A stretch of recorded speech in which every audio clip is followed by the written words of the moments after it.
Baik, Assalamualaikum warahmatullahi wabarakatuh. Perkenalkan, nama saya Lukman Al-Hakim dengan NIM 2120203869 201012. Saya program studi Sosiologi Agama Fakultas Usuluddin Adab dan Dakwah. Jadi di sini saya akan menjelaskan mengenai tiga tokoh sosiologi kontemporer, yang mana tugas ini merupakan adalah tugas UAS ya, di mata kuliah sosiologi kontemporer. Di sini saya akan menjelaskan yang pertama itu ahli yang pertama Tarkot Person. Tarkot Person itu sendiri lahir pada 13 Desember 1902 di Amerika Serikat. Kemudian ia mendapat gelar sarjana di Amerika itu pada tahun 1924 dan melanjut untuk meraih gelar doktornya itu di salah satu universitas juga di Amerika pada tahun 1927 begitu.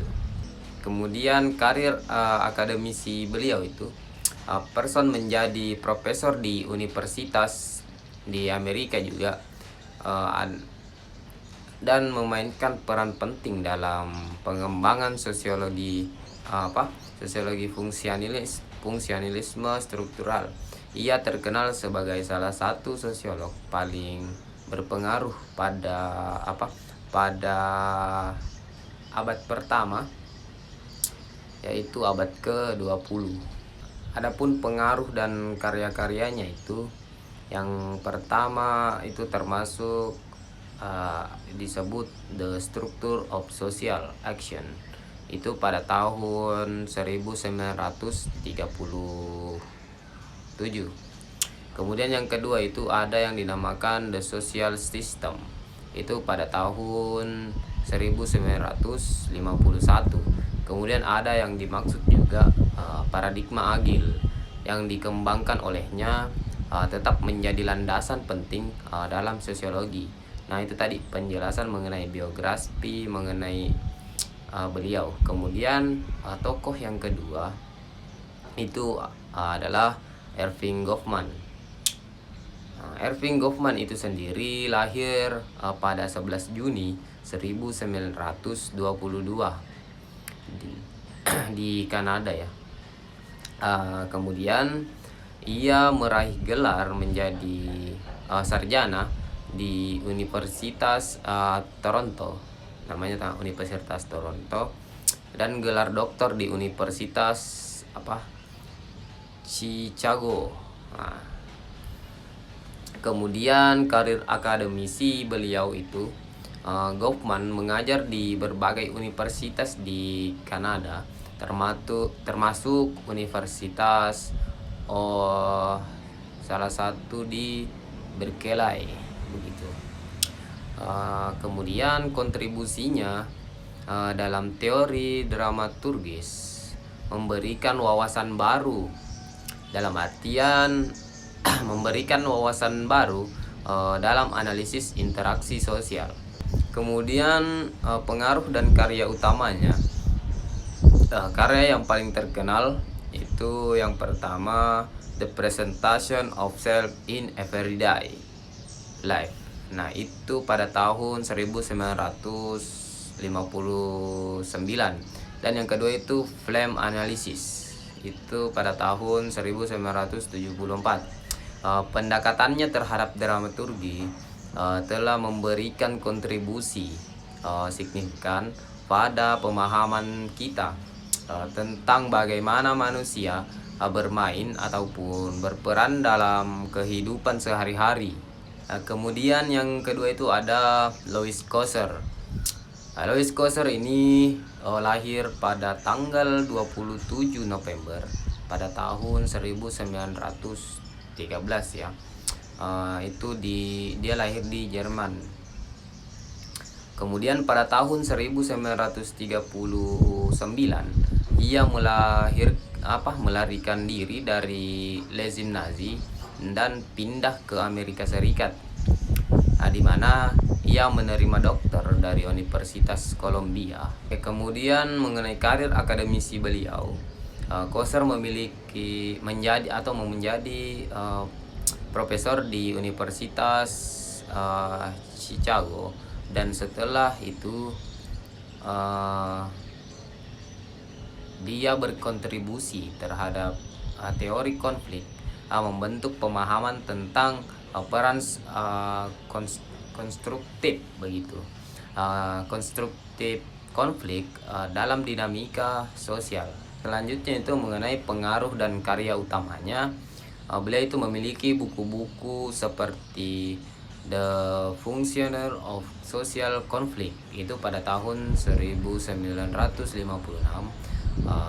Kemudian yang kedua, Master of Sociological Talk itu pada tahun 1971,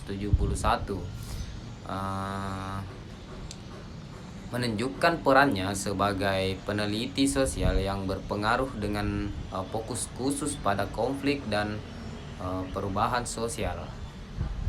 Itu tadi adalah ketiga tokoh atau ketiga biodata tokoh yang saya jelaskan. Kemudian di sini saya akan menjelaskan mengenai landasan teorinya dari ketiga ahli tersebut. Yang pertama tadi adalah Tarkot Person.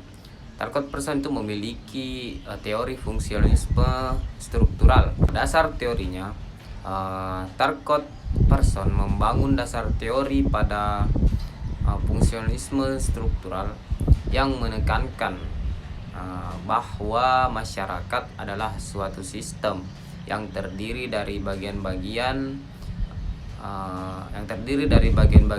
yang saling terkait untuk mencapai keseimbangan sosial. Nah, itu adalah landasan teori dari struktural fungsionalisme. Kemudian itu ada teori dari Tarkot Person itu mengenai yang sering disebut juga paradigma agil. Person merincikan pandangannya terhadap paradigma agil ini yang mencakup 4 fungsi utama. Yang pertama itu adaptasi. Masyarakat harus beradaptasi dengan perubahan lingkungan atau eksternalnya. Kemudian yang kedua itu ada yang dinamakan goal attainment, atau dalam bahasa Indonesia itu pencapaian ataupun pencapaian tujuan begitu. Sistem harus memiliki tujuan dan mekanisme untuk mencapainya. Kemudian yang ketiga itu adalah yang dinamakan integrasi.